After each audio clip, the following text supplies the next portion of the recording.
Kung tila tinuturing ng iba na bad news ang pagkawala sa Gilas ni Justin Brownlee ngayong fourth window ng FIBA World Cup Asian Qualifiers, good news naman itong dumating sa Gilas Pilipinas na siyang makakatulong ng Gilas na manlalaro na siyang daig pa nga ang import kung maglaro nito. So ako na nga magsasabi mismo sa inyo, for sure malaking boost ito ngayong crucial game ng Gilas laban nga sa Jordan at Iran. Kaya wag na nga nating patagalin pa, tara at atin ang talakayin yan.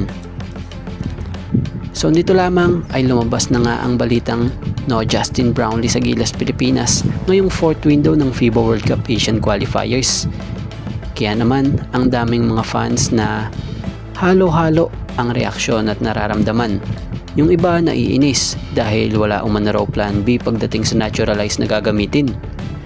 Yung iba naman okay lang, mas maigi nga daw at makaka-recover muna itong si JB kaysa maglaro naman ng hindi 100%, diba?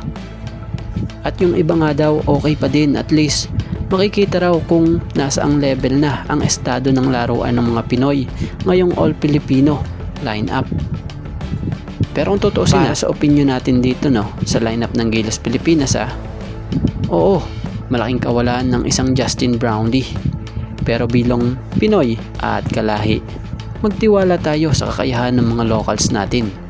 Kung tutuusin, daig pa nga natin ang may import ngayon sa pagkakabalik sa Gilas Pilipinas ni Kai Sotto. Dahil itong si Kai Sotto na ito ngayong kasama na ng Gilas Pilipinas. Mas deadly nga po ito ngayon, bukod sa lakas niyang bit-bit sa paglalaro, inspired nga po itong player na ito. Batay na rin sa nabanggit kamakailan lang niya sa isang interview. So kung tutuusin kung palalawakan nyo ang isip nyo, mahirap kalaban ng isang inspired na tao gaya ni Kai Sotto.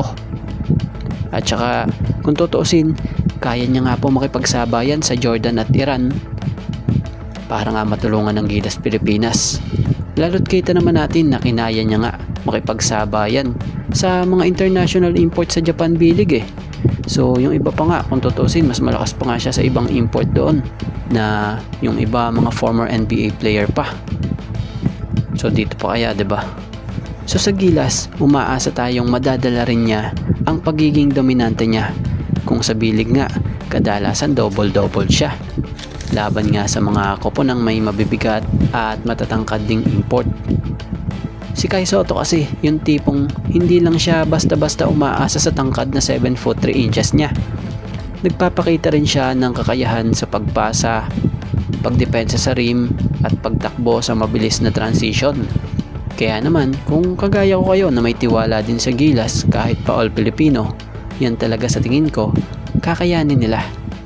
Ang hindi lang naman kumakaya dyan yung mga basher o yung crab mentality na walang ginawa kundi manisi at mambash na lang sa estado ng national team. So sana, kesa sa i-bash nyo siya, suportahan na lang natin ang Gilas Pilipinas dahil mas kailangan ng Gilas ang mga fans ngayon, lalo't home court natin at dito nga sa Pilipinas gaganapin ang mga laban. So think positive